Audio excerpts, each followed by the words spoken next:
Hey guys, welcome to another episode of Rennch. On today's show, we are going to begin the process of firing up the 1969 Porsche 911 with the twin-turbo Subaru EZ30R Flat 6.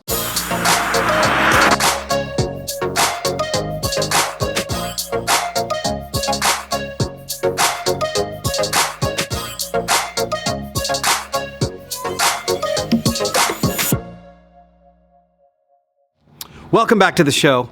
As you guys know, over the last 2 or 3 years, I've been spending a lot of time on the body of this 1969 Porsche 911.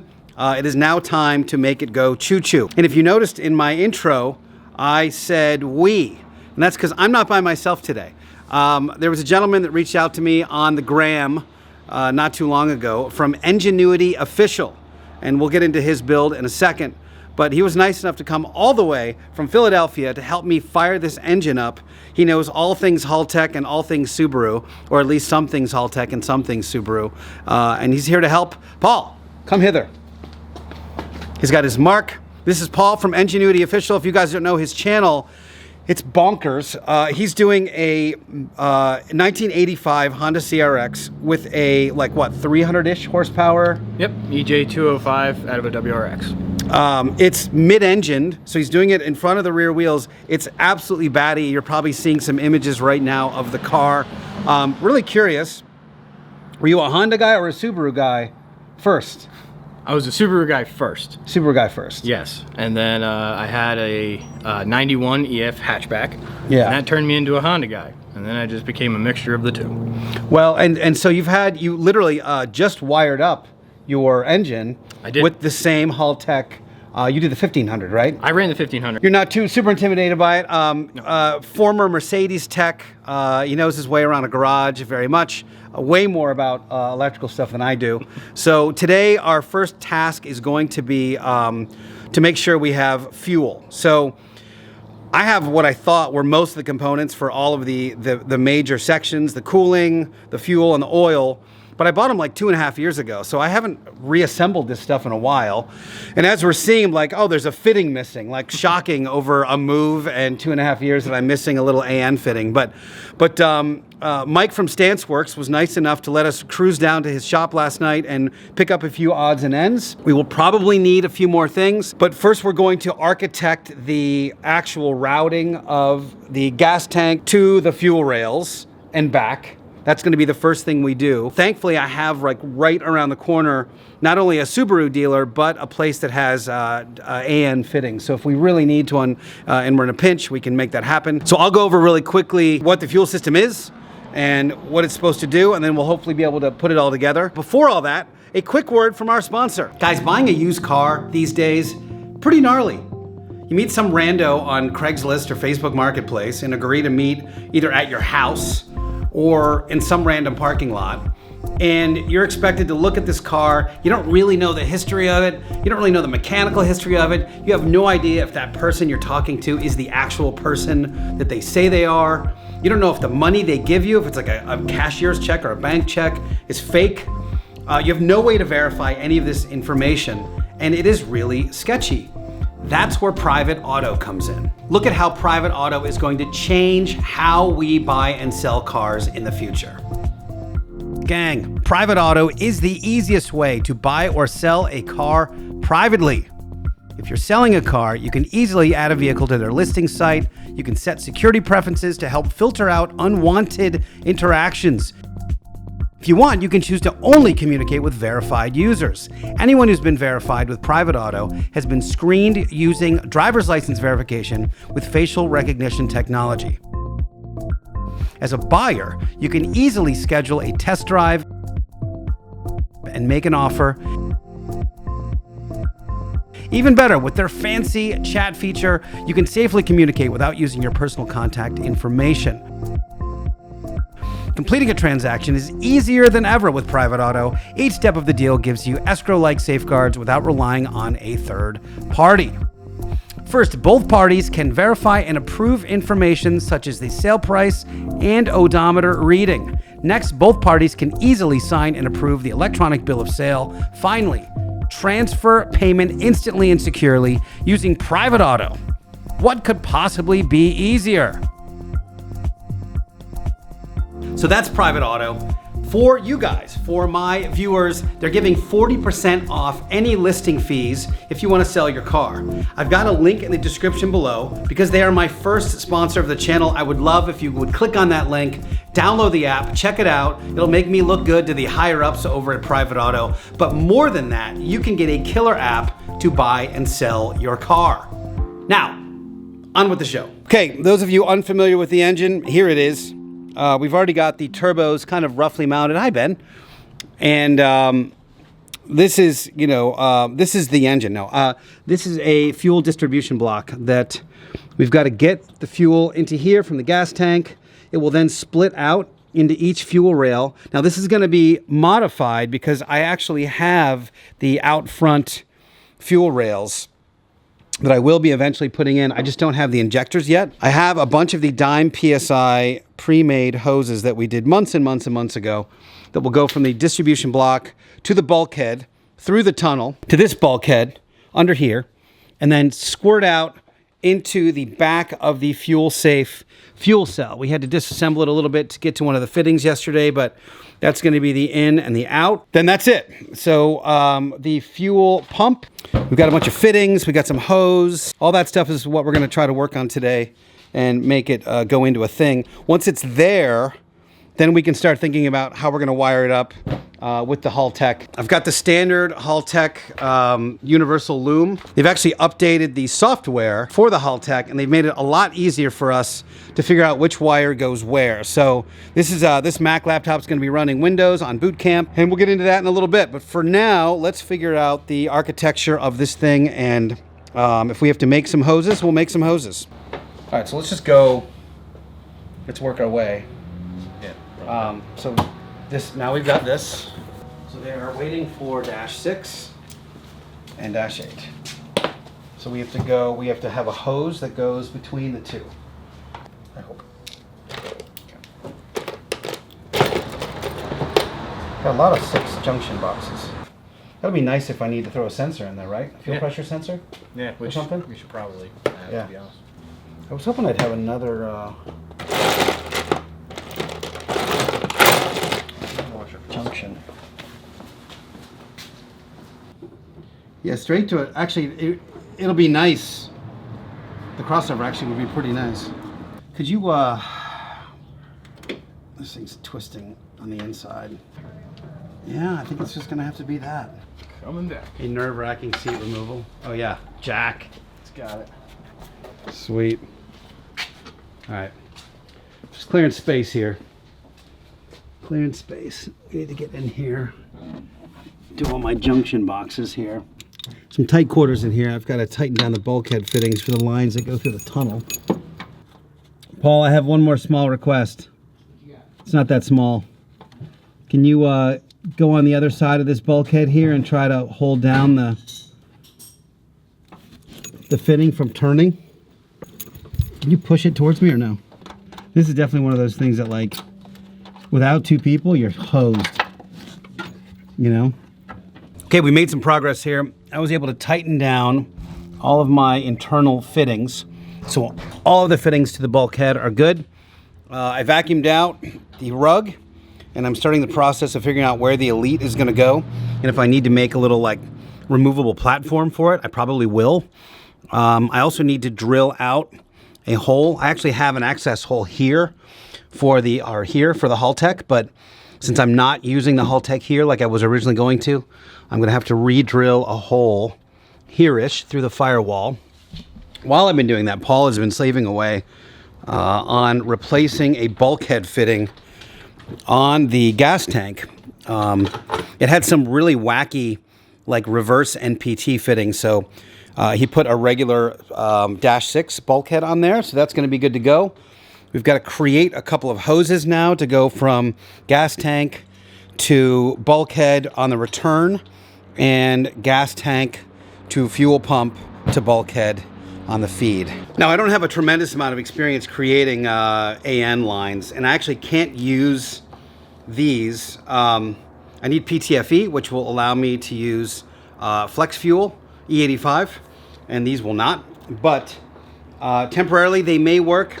Otherwise, we may actually run over to the local place and see if they have a little bit of PTFE stuff, so I can just do it and do it once. If not, I will make the hose and then see if I can get a Dime PSI version of it that's the exact same configuration. So today might just be like, can we get it to work? Can we get some fuel to flow through it? Is it functional?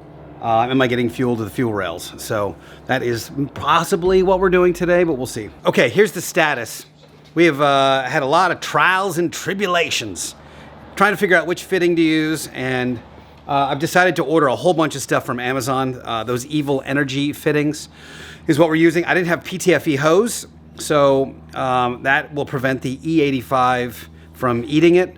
I didn't have any of that, so all my Dime PSI stuff is E85 rated. But these hoses that I'm making now, I just have like some bulk, stainless steel braided stuff, which isn't E85 friendly. Ideally, I'll make these hoses and then give them over to Brandon, who will make me some nice Dime PSI ones that match all the other ones I have. So what we're gonna do is take a quick break. Dogs go to park, little Frisbee time. We're gonna get some food, come back, and start figuring out the wiring. We're gonna show you a bit about the brand new Haltech software, which will make the assigning wires to things much, much, much, much, much easier. All right, so while we're waiting for a few parts from Amazon, it is time to start tackling this beast. Everything in front of me now has to go into that car behind us, and there's a good reason why I haven't done this in like 2.5 years, is because it's very intimidating. Just quickly though, walking you through, this is the Haltech ECU. This is going to be the brain of the operation. This is going to power everything. The technology in this thing is kind of cool. They keep updating it as we will show you on the computer. So this allows for like cruise control and launch control and anti-lag and auto blip and a lot of really cool modern features. Whole bunch of Deutsch connectors, a bunch of stuff from Haltech, wideband sensors, map sensors.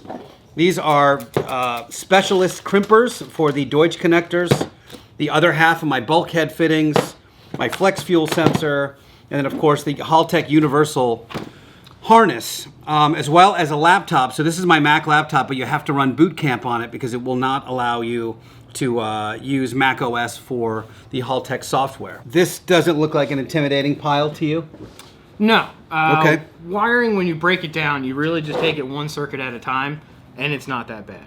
Okay. For instance, fuel pump, thermofan. You just do one circuit at a time. We're going to be sharing a bunch of powers, and we're going to be sharing a bunch of grounds. Okay.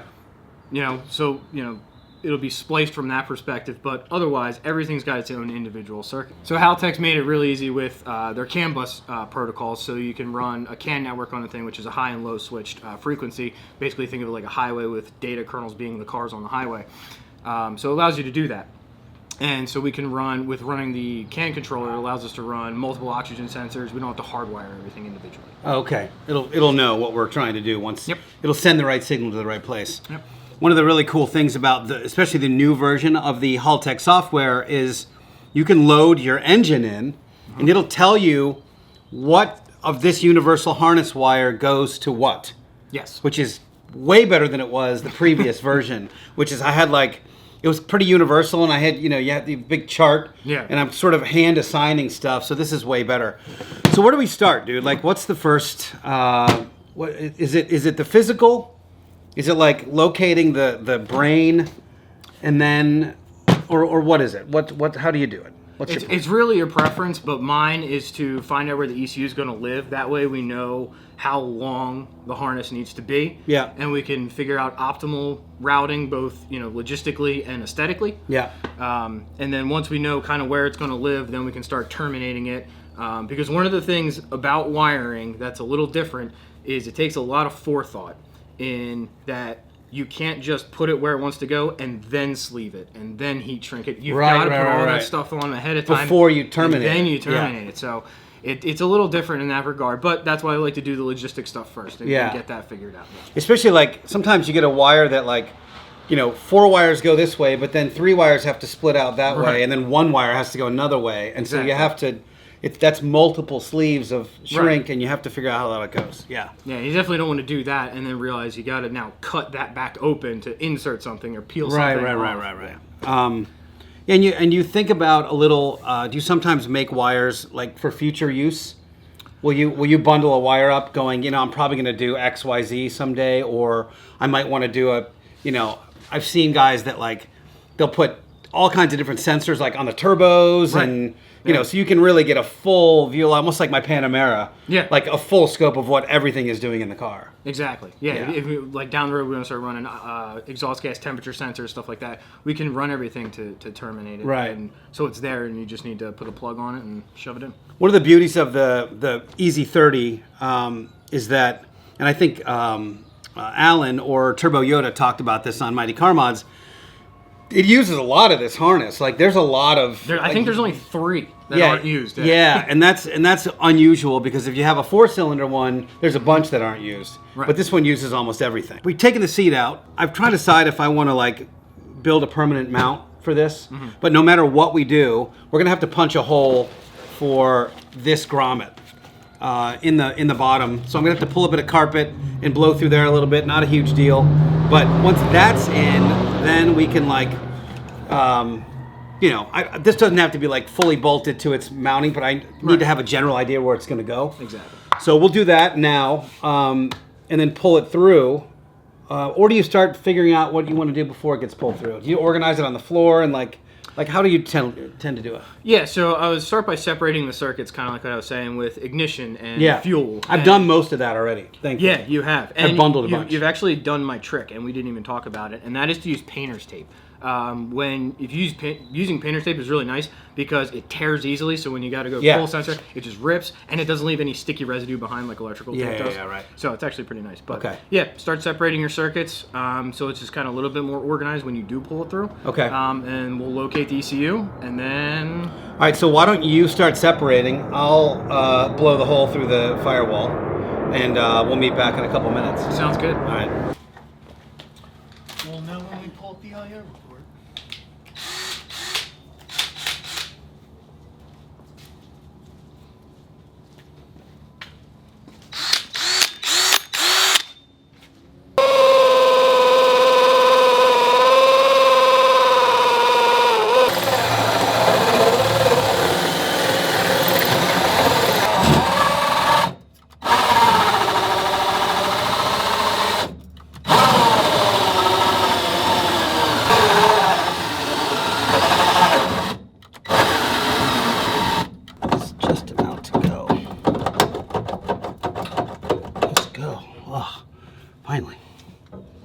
That thing was a jerk. You're a jerk.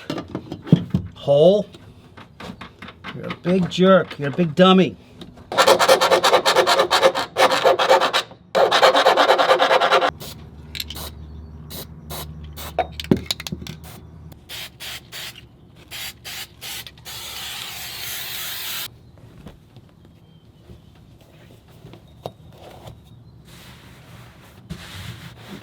All right, dude, I banged the firewall hole like easy. Punched It was like it. butter. It was literally, it was seriously so just easy. fisted it. It didn't take me like an hour. Anyway, what are you doing? What's your story? We printed this out. We printed the black and white because I don't have a color printer. It's okay. They give us the colors in the column area. Right. So And it's color on. I have a color computer. I don't have a black and white computer. You do so. have a color computer. All right, so this process is a bit painstaking. Paul is going through the entire printouts. And just making sure he's accounted for every circuit that's on the computer. And marking everything that's not marked. This is so we have some semblance of what needs to go forward, what needs to go backwards, and then sort of where to begin to orient the stuff. I mean, to be fair, everything's just going to go into the plug that's like on the other side of the firewall, but we got to know where it goes. Poke it through and then plug, and it works. So you can't really rough do it, can you? You have to kind of... You got to do it one wire at a time. You got to do it one wire and then make sure it works. One of the things, it depends on the car you have, because Subaru connectors are notoriously difficult to get, like the ones that actually are the factory connectors. So some companies have them, but if you have like a Honda or a Nissan or something like that, or a Porsche, the connectors might be easier to get. Thankfully, I have an entirely spare engine harness just in case we happen to need something. But I'm hoping that my forethought of like having these bulkhead connectors and being able to plug them in will prevent us from having to like do any crazy routing, because Subaru's already done the routing for us. All right, that is going to wrap day one. There wasn't a ton of content from today because honestly, we did a few things and did a lot of kind of infrastructure for tomorrow, and just there was a lot of figuring things out. So we will see you back in the morning right now. All right, folks, we are back. It is day 2 of getting all of the infrastructure done here, all the foundational elements done. The blue-gray Santa showed up this morning at like 5 in the morning, that being Amazon, with a bunch of Evil Energy AN bits, which I've learned stands for Army Navy. Anyway, I got a bunch of Dash 6 stuff and one little Dash 8 connector, and this means that I can go fuel tank to bulkhead, bulkhead back to the rear firewall, and then rear firewall basically up to the fuel distribution block. Still waiting for a couple of things that will come in tomorrow, but I should be fully hosed up to the fuel distribution block, which is super, super exciting. Paul here has been working on some stuff while I've been doing other stuff. Give us a quick little update. Yeah, what's up? What's happening? So we have all the pinouts assigned now. In the ECU, we have our circuits separated. We have what's going to the front, what's going to the back, what's going to the middle. So now we're at a point where we can stick the ECU and the wiring harness in the car, and start figuring out the logistics of routing. So the thing is, for me, the routing is, all the engine routing is already done. Because it's factory. I've got these bad boys, which are like these Deutsch circular connectors. Yes. I don't know if I'm going to need 2, but I have 2 set up. I don't know how many are in each one. Probably need one more than whatever's in there. Exactly. That's probably right. I'm going to get the fuel pump and all that stuff mounted, so we're good to the rear firewall. So through the front bulkhead, everything I just said a second ago. And you're going to start doing what? You're going to start routing? You're going to start like poking the stuff through? Okay. Yeah. All right, cool. Exactly. So this is my fuel pump provided by the nice folks over at Aeroflow, which is an Aussie company. And it requires a Dash 8 fitting on this side, and then a kind of a modded fitting. This is kind of a small, this is what we say, 12 by 1.5 thread, but the fitting is too deep. So the male part is too deep, so it bottoms out before it needs to. So I've got to cut a few threads off. This is a bit nerve-wracking because it's the only one I have. So I've marked it with tape. I've got my little saw here, and I'm going to gently and carefully try to cut a nice even slice out of this thing.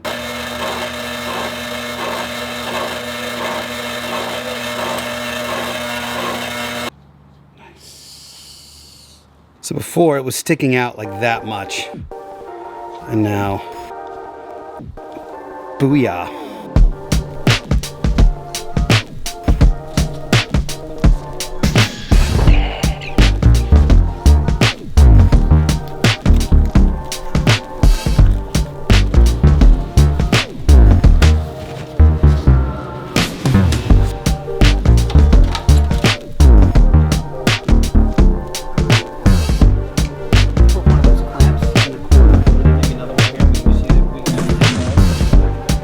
So you guys have just seen us feed from the ECU through the firewall here. We got a bunch of wires going forward.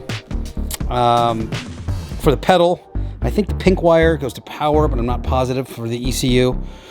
And then we got, some really rudimentary, routing. It goes through the firewall alongside of the chassis and then kind of loops here. Ultimately, most of these wires are going to terminate right there at this plug. And then on this side, I've got the factory wires pretty much ready to go into the other side of the plug to plug in. So that's part of what we're going to be nerding out with today. I say we, probably Paul, as I'm installing the fuel stuff up front, but both of us really. But I'll just be over there. That's all. Team effort, but I'll just be somewhere else. Anyway. So if you've never done AN fittings, which I hadn't until just now, this is literally the first hose I've ever done. They're a little tricky. You have to cut the braided with obviously a cutting wheel. You can't just do it with like a pair of clippers. But I found a couple of tricks on the interwebs, one of which seems to work the best, which is to put a zip tie on it. A lot of people use tape, but it can still fray. The zip tie holds everything together, and this seems to be working okay. Anyway, once you get this outer sleeve on, it's got kind of it's got these very fine threads that this thing threads into. But there's actually larger threads where you sort of have to screw the hose itself on. And then you give this a little squirt with some silicone lube. And you can start it by hand. It's got to go, this goes basically inside the hose and it pinches it. Once you get it started, you got to put it in your vise. You have to have aluminum vise jaws. Otherwise, you can mar the very delicate AN fittings. And you have to have a special AN wrench, which I got from Amazon. And then you crank this thing down. And hopefully it goes the way you expect. Especially on my vise that is not even secure, but it should be okay. Now Paul tells me not to over tighten because you can strip it out. It'll strip. This one's pretty close to actually bottoming out, so maybe I'll try to get it all the way, but there you go. There's a hose. This will hopefully feed the Blasphemy build some fuel. So as we've been going through the engine, we've been discovering a few things that on first glance I didn't notice because I wasn't a big Subaru person, aficionado. And one of them is this piece, which is the AVCS. This thing is, it is what, oil? Oil control? Yeah. This controls the oil pressure for the cam. Is that right? Yes. Yeah. Intact on the right side, totally not intact on the left side. This is supposed to look like this.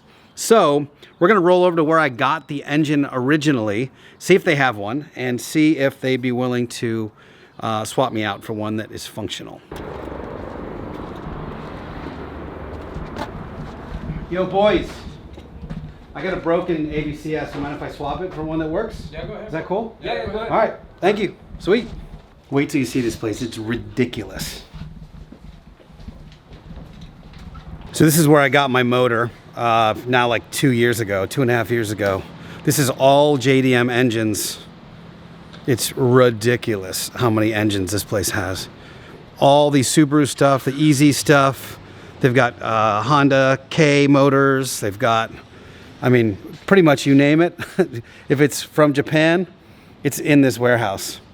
It's ridiculous. In fact, I will link, if you guys are looking for a motor like mine, I mean, they even have other stuff too. If you have a Subaru, they got a lot of really random stuff too. So if you ever need something rare for your Subaru engine, yeah, this is where you get it. They got a bunch of Subaru EZ30s here. So I'm going to try to track down the part I need, which I see right there. And if we can get in there, I'll get it off.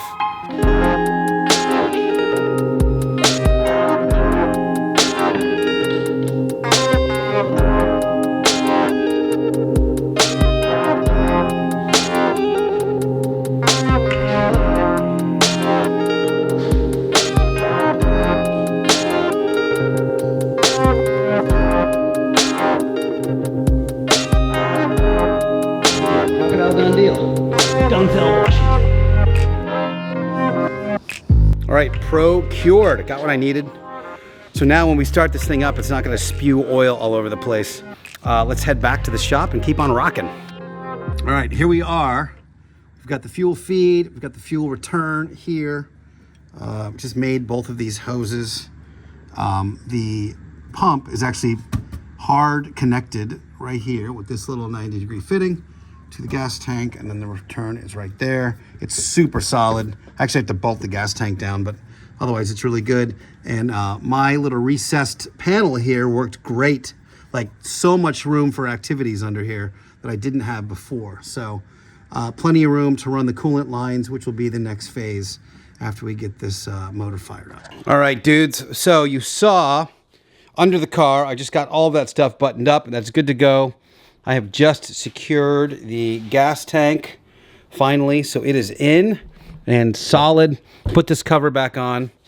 Paul has been pinning out the Deutsch circular connector for a little bit now. He's got a couple of them that are causing him some problems. But overall, we basically have the fuel system is good to go until the firewall. The wiring is through. Going to get the ECU fired up probably first thing in the morning. That'll be what I do while Paul is finagling this whole situation here. All right, dudes and dudette, that is going to wrap it for this episode. Huge shout out to JDM Motor Import for letting us go in and grab that part we needed.